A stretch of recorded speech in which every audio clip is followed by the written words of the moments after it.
നമ്മുടെ തല പോയാലും ശരി, ചീത്ത പറഞ്ഞാലും ശരി, പറയുമെന്ന് പ്രതീക്ഷ ഉണ്ടായിരുന്നാലും ശരി, 10 രൂപ നമ്മൾ ഒരാൾക്ക് കൊടുക്കാനുണ്ടെങ്കിൽ അയാൾ ഫോൺ വിളിക്കുമ്പോൾ എടുത്തിട്ട് മാന്യമായിട്ട് പറയുക, എൻ്റെ തരാനൊരു നിവൃത്തിയില്ല എന്ന് പറയുക. ഇല്ലാത്ത പൈസ ഒരിക്കലും ഉണ്ടാക്കി കൊടുക്കാനൊന്നും കഴിയത്തില്ല.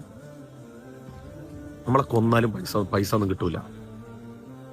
വിളിക്കുന്ന ആള് ഒരു ഘട്ടത്തിൽ, നമുക്ക് ചിലപ്പോൾ ദേഷ്യമൊക്കെ ഉണ്ടാകാം, ഒരു ഘട്ടത്തിൽ നമ്മൾ വലിയ പ്രതിസന്ധി ഇരിക്കുന്ന സമയത്ത് അയാൾ അധ്വാനിച്ച പൈസ നമുക്ക് തന്നതാണ്. അപ്പൊ അദ്ദേഹത്തോട് നമുക്കൊരു കമ്മിറ്റ്മെന്റ് ഉണ്ട്.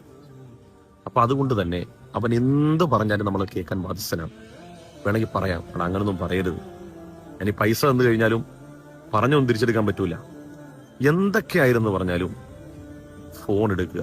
ഏറ്റവും മോശപ്പെട്ട പരിപാടി എന്ന് പറഞ്ഞാൽ, നമുക്കൊരു ഘട്ടത്തിൽ, ഒരു പ്രതിസന്ധി ഘട്ടത്തിൽ സഹായിച്ചവൻ, അവൻ പിന്നീട് പൈസയുടെ ആവശ്യം വരുമ്പോൾ നമ്മളെ വിളിക്കുമ്പോൾ അവൻ ഫോൺ എടുക്കാതിരിക്കുക എന്ന് പറഞ്ഞ പോലത്തെ മോശപ്പെട്ട പണി ഈ ഭൂമിയിൽ വേറെയില്ല. അങ്ങനെ ചെയ്ത് ചെയ്ത് ചെയ്ത് നമ്മളൊരു വൃത്തികെട്ട മനുഷ്യനായി മാറിക്കൊണ്ടിരിക്കും. നമ്മൾ ഒരാളോടായിരിക്കും അത് ചെയ്യുന്നത്, പിന്നീട് ആ ഒരു വഞ്ചന നമുക്ക് ദായകമായി നമ്മുടെ ജീവിതത്തിന്റെ ഭാഗമായി മാറും. അങ്ങനെ സമൂഹത്തിൽ ഒന്നും കൊള്ളാത്തൊരു മനുഷ്യനായിട്ട് നമ്മൾ മാറും. ഞാൻ ഇന്ന് ഒരാളുടെ ദുഃഖം ഇങ്ങനെ കേട്ടിട്ടാണ് ഞാൻ ഈ വോയിസ് വിടുന്നത്. ഒരു 10-20 മിനിറ്റ് ഒരാളുടെ സങ്കട കഥ ഇങ്ങനെ സാഗൂതം കേൾക്കായിരുന്നു. അയാൾ അധ്വാനിച്ച് കഷ്ടപ്പെട്ട പൈസ കൊണ്ട് കൊടുത്ത് ഒരു ഘട്ടത്തിൽ, എന്നാൽ മറ്റവൻ രക്ഷപ്പെടുകയും ചെയ്തു കേട്ടോ.